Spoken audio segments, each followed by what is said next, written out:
आज हम पढ़ेंगे कूलॉम्स लॉ। उसके पहले हम देखेंगे बिंदु आवेश क्या होता है, पॉइंट चार्ज। तो पॉइंट चार्ज यानी एक ऐसा पिंड, आवेशित पिंड जिसकी विमाएं नगण्य हो, यानी जिसकी लंबाई चौड़ाई ऊंचाई क्या हो, ना के बराबर हो, उसको हम क्या कहते हैं, बिंदु आवेश कहते हैं, पॉइंट चार्ज कहते हैं। ओके, तो मान लीजिए कि जैसे कि मैं दो पॉइंट यहाँ पे पिंड ले रहा हूँ, तो मान लीजिए इनके बीच की दूरी क्या है, आर है। तो यदि, और मान लीजिए कि इसकी लंबाई क्या था, एल था, चौड़ाई ब्रेथ जो है बी है, ऊंचाई एच है। तो यानी कहने का मतलब कि लंबाई चौड़ाई ऊंचाई जो है बहुत ज़्यादा छोटा है, किससे, इन दोनों के बीच की दूरी से, है ना। तो हम कह सकते हैं कि दोनों जो ये पिंड है ये क्या है, पॉइंट चार्ज है ना।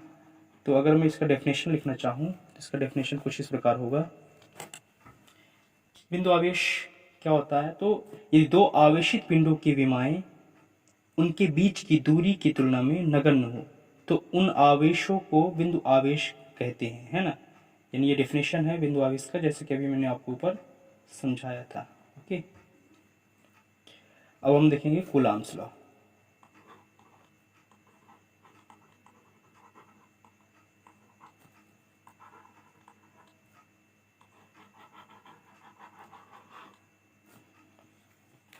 कूलॉम्स लॉ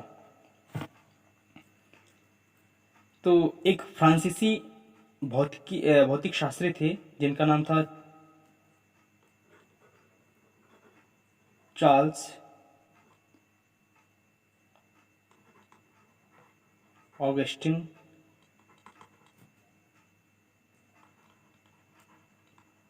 कूलॉम, है ना।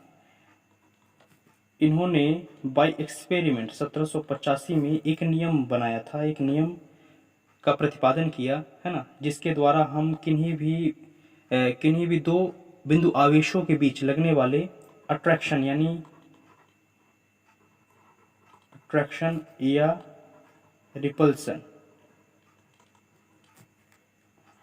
फोर्स का मान निकाल सकते हैं, है ना, वैल्यू को फाइंड आउट कर सकते हैं।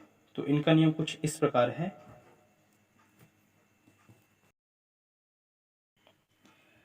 इस नियमानुसार किन्हीं भी दो बिंदु आवेशों के मध्य लगने वाले आकर्षण या प्रतिकर्षण बल का मान उन आवेशों के परिमाणों के गुणनफल के अनुक्रमानुपाती तथा उनके बीच की दूरी के वर्ग के व्युत्क्रमानुपाती होता है। यानी अगर हम यहाँ पे कंसीडर करें, माना हमारे पास Q1 और Q2 ये दो बिंदु आवेश हैं तथा इनके सेंटर से सेंटर की दूरी क्या है, स्मॉल r है, और इनके बीच जो फोर्स लगेगा हमेशा इन दोनों के केंद्र को मिलाने वाली रेखा के अनुदिश ही लगेगा, है ना। तो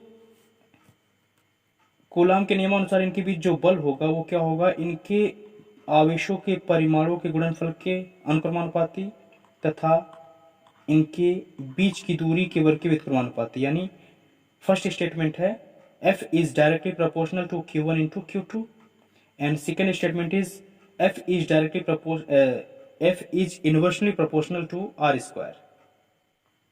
ओके, इसको हम दो तरह से पढ़ सकते हैं, F is directly proportional to 1 by R square या F is inversely proportional to R square। Okay, तो इन दोनों स्टेटमेंट को हम अगर कंबाइन करके लिखेंगे तो क्या बनेगा, F is directly proportional to Q1 Q2 upon R square। यहाँ पर हम क्या करेंगे, प्रोपोर्शनल को हटाएंगे तो एक कांस्टेंट आएगा जिसे हम कैसे कंसीडर करेंगे, Q1 Q2 upon R square, जहाँ की क्या है, तो K क्या है, एक नियतांक है, K is equal to constant, और इसकी वैल्यू डिपेंड करती है मीडियम पे, माध्यम पे। अलग अलग माध्यम के लिए इसकी वैल्यू क्या होगी, अलग अलग होगी। ओके, तो इस प्रकार से हमने देखा कि कूलॉम्स लॉ के द्वारा जो इलेक्ट्रोस्टैटिक फोर्स है उसका फॉर्मूला क्या निकल के आया, के Q1 Q2 upon R square. अब अलग अलग इसमें केस होते हैं जहाँ पर इसकी वैल्यू के ऊपर डिपेंड करती है, तो हम देखेंगे अलग अलग सिचुएशंस देखेंगे। तो फर्स्ट केस हम यहाँ पे लेते हैं केस नंबर 1। तो फर्स्ट केस ये कहता है कि जब दोनों आवेश यानी दोनों पॉइंट चार्ज कहाँ पे हों, निर्वात में हो या फिर वायु में हो, तो उसके लिए यहाँ पर k इक्वल टू क्या वैल्यू होगी 1/4πε0, जहां पर इसकी वैल्यू निकल के आती है 9 इंटू 10⁹ और k का अगर मैं मात्रक निकालना चाहूँ तो यहाँ से यहाँ इसका मात्रक क्या होगा, न्यूटन होगा फोर्स का। तो F इक्वल टू न्यूटन है और ये R मीटर स्क्वायर हो जाएगा और Q1 Q2 कूलम स्क्वायर। तो k इक्वल टू आ जाएगा न्यूटन मीटर स्क्वायर पर कूलम स्क्वायर। तो यहाँ पे इसका मात्रक क्या हो जाएगा, न्यूटन मीटर स्क्वायर पर कूलम स्क्वायर। ओके, एंड यहाँ पर एप्सिलॉन नॉट भी दे रखा है। तो एप्सिलॉन नॉट क्या होती है, तो ये होती है परमिटिविटी ऑफ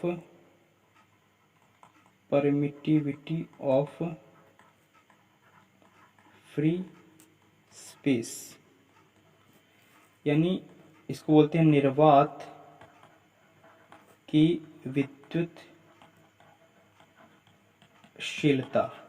ओके, और इसकी वैल्यू होती है, तो इसकी वैल्यू क्या होती है, अलग अलग मीडियम के लिए अलग अलग वैल्यू होती है, बट यहाँ पर अगर मैं निर्वात की बात करूँ तो इसकी वैल्यू होती है 8.85 इंटू 10⁻⁻12।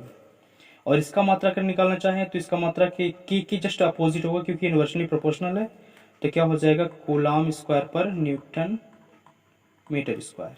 ओके, तो इस प्रकार से यहाँ पर फोर्स की एक नया फॉर्मूला बन के आएगा और वो क्या होगा, F is equal to 9 into 10⁹ Q1 Q2 upon R square. और यहाँ पर ये जो वैल्यू है ये निर्वात के लिए, किसके लिए है, निर्वात के लिए है। ओके, ये फ्री स्पेस यानी निर्वात के लिए है। ओके, और अगर मैं यहीं पर बात करूं, दूसरा केस नंबर 1 पे ही दूसरी कंडीशन है कि अगर दोनों बिंदु आवेश वायु या निर्वात के अलावा किसी अन्य माध्यम में रखे हुए हैं तो उसके लिए k इक्वल टू क्या हो जाएगा, 1/4πε0 इंटू k। ओके, जहां पर k क्या है, तो k को बोलते हैं माध्यम का परावैद्युतांक, इंग्लिश में बोलते हैं डाइलेक्ट्रिक कांस्टेंट, है ना, डाइलेक्ट्रिक कांस्टेंट। ओके, और इसकी वैल्यू जो होती है अलग अलग माध्यम के लिए अलग अलग होती है। तो इस केस में देखा जाए, इस कंडीशन में, तो F का एक नया फॉर्मूला बन के आएगा और क्या होगा, F is equal to 1/4πε0 k Q1 Q2 upon R square. Okay, तो ये फर्स्ट कंडीशन थी, जो कि ये बेस्ड है किस पे, फर्स्ट, सॉरी मैं बताना भूल गया, फर्स्ट कंडीशन से बेस्ड है SI सिस्टम पे, है ना, SI पद्धति पे, है ना। तो यानी जो हमने वैल्यू अभी निकाले कहाँ पे था, SI सिस्टम पे था। ओके, दूसरी हम कंडीशन देखेंगे, दूसरी कंडीशन जो कि कहाँ पे होगा, CGS सिस्टम पे बेस्ड होगा, CGS पद्धति पे बेस्ड होगा, पद्धति में, है ना। तो इसमें भी दो हम सिचुएशंस लेंगे। फर्स्ट कंडीशन है वही, हाँ, सीजीएस सिस्टम में अगर मैं बात करूं फोर्स की, तो इलेक्ट्रोस्टैटिक जो फोर्स है उसका मात्रक होगा डाइन और एसआई सिस्टम में न्यूटन होगा। ओके, तो सीजीएस सिस्टम में वही फर्स्ट केस कि जब दोनों बिंदु आवेश निर्वात में हो या फिर वैक्यूम में हो, तो इसके लिए k इक्वल टू यहाँ पे लिया गया है 1। ओके, तो इस हिसाब से हमारा जो F निकल के आएगा वो क्या आएगा, अब k की जगह 1 रख देंगे तो क्या जाएगा, Q1 Q2 upon R square, और this is the formula of force, and इसका मात्रक क्या होगा, डाइन। दूसरी कंडीशन के लिए जैसा कि वहां पर होता था k इक्वल टू क्या होता था, 1/4πε0, तो यहाँ पे 1/4πε0 को हमने एक कंसीडर किया है, तो यह क्या हो जाएगा 1/k। अब यहाँ पे कैपिटल k है, थोड़ा आपको ध्यान में रखना है, और स्मॉल k है। सिमिलरली यहाँ पर भी क्या था, ये कैपिटल k था, सॉरी मैं ये यहाँ पे कैपिटल k था, इसको this is capital k। Okay,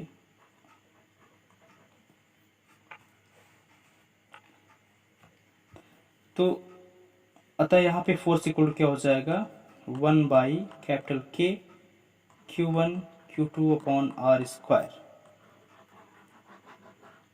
जहाँ पर इसका भी मात्रा क्या होगा डाइन होगा, और यहाँ पर कैपिटल के क्या है तो डाइलेक्ट्रिक कांस्टेंट है। ओके,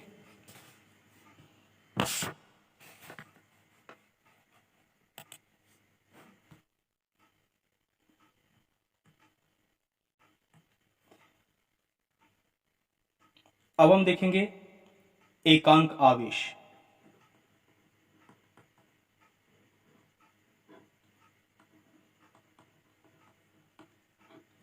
जिसे इंग्लिश में बोलते हैं यूनिट चार्ज।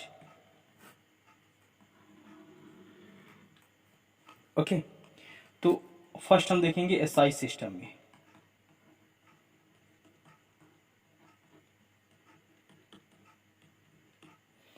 एसआई सिस्टम में तो हमें पता है कूलम्ब्स लॉ के द्वारा हमें एक फॉर्मूला मिला था जो क्या होता है F is equal to 9 into 10⁹ Q1 Q2 upon R square.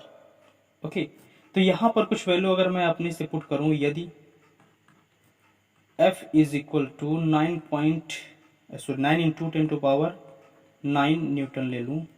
Okay, and R equal to अगर मैं मान लूँ कि 1 मीटर है, कितना है 1 मीटर, एंड Q1 और Q2 को मैं मान लूँ कि क्या है Q है, तो यहाँ पर अगर मैं इन सब वैल्यू को कहाँ रखता हूँ, इस फॉर्मूले में रखता हूँ, तो हमें एक वैल्यू निकल के आएगी। लाइक यहाँ पे मैं रख के देखता हूँ एक बार, 9 into 10⁹ is equal to 9 into 10⁹ Q1 और Q1 इंटू Q2 की जगह Q रख देंगे, एंड R की जगह 1 मीटर यानी 1 का स्क्वायर। तो यहाँ इसको जब हम सॉल्व करेंगे तो Q 9 इंटू 10⁹, ये इंटू में इधर पूरा तो क्या हो जाएगा, इधर आके डिवाइड हो जाएगा, 10⁹ is equal to Q square upon 1 square 1, तो ये क्या बचेगा 1, तो यानी कितना आ गया Q square is equal to 1 आ गया। तो Q इक्वल टू क्या हो जाएगा +-1। अतः यदि समान परिमाण के दो सजातीय आवेश वायु या निर्वात में 1 मीटर की दूरी पर स्थित होने पर एक दूसरे को 9 इंटू 10⁹ न्यूटन के बल से प्रतिकर्षित करें तो प्रत्येक आवेश एकांक आवेश कहलाता है। आवेश की इस मात्रक को कूलाम कहते हैं। क्या कहते हैं? कूलाम कहते हैं। ओके, आवेश की इस मात्रक को कूलाम कहते हैं। और एसआई सिस्टम में आवेश का मात्रक क्या होता है? कूलाम होता है, जिसका संकेत क्या होता है? कैपिटल सी होता है। कैपिटल सी से प्रदर्शित करते हैं। ओके, एंड कूलाम के अलावा भी इसका एक छोटा मात्रक होता है जिसको हम क्या बोलते हैं? Micro coulomb. क्या बोलते हैं? माइक्रो कूलाम बोलते हैं। और इसका संकेत क्या होता है? म्यू सी, है ना। एंड एक माइक्रो कूलाम या फिर एक माइक्रो कूलाम बराबर कितना होता है? तो 10⁻⁻6 कूलाम होता है। ओके,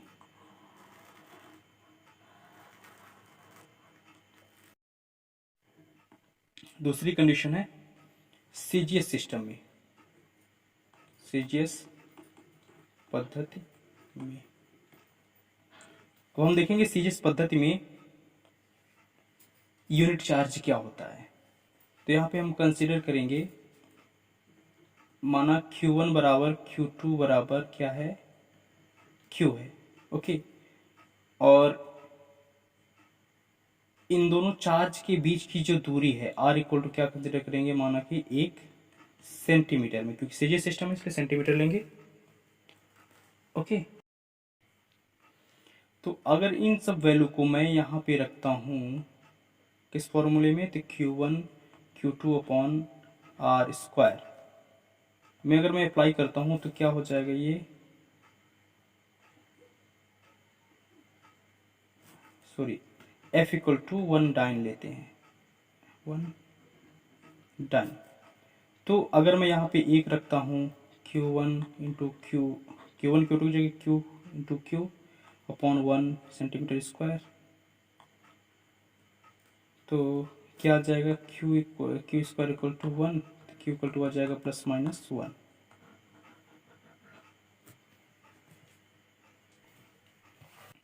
अतः यदि एक समान परिमाण के दो सजातीय आवेश वायु या निर्वात में 1 सेंटीमीटर की दूरी पर स्थित होने पर एक दूसरे को एक डाइन के बल से प्रतिकर्षित करें तो प्रत्येक आवेश एकांक आवेश कहलाता है। आवेश के इस मात्रक को स्थिर वैद्युत मात्रक आवेश कहते हैं।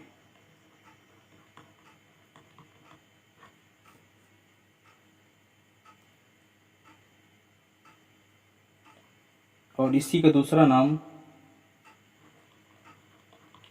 स्थैत कूलाम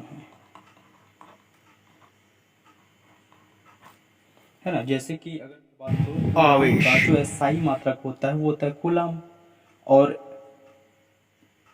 आवेश का ही CJ सिस्टम में जो मात्रक होता है वो स्थैत कूलाम होता है, जिसे स्थिर वैद्युत मात्रक आवेश भी कहते हैं, है ना। कूलाम के नियम की सीमाएं, यह नियम जो होता है केवल और केवल बिंदु आवेशों के लिए सत्य है, यानी पॉइंट चार्ज के लिए एप्लीकेबल है सिर्फ और सिर्फ। और दूसरा इसकी शर्त ये होती है कि यह नियम केवल स्थिर आवेशों के लिए सत्य है, यानी दोनों आवेश क्या हो, स्थिर हो, है ना, दोनों आवेश स्थिर होने चाहिए, तभी ये कूलाम का नियम एप्लीकेबल होगा, नहीं तो नहीं होगा। और तीसरा नियम यह कि यह नियम अत्यधिक दूरियों के लिए तथा 10 के पावर -15 मीटर से कम दूरी के लिए सत्य नहीं है, यानी ना तो ज़्यादा दूरी होना चाहिए और ना ही अत्यधिक कम दूरी होनी चाहिए, है ना। Thank you so much for watching. Please to like, share and comment and subscribe my YouTube channel.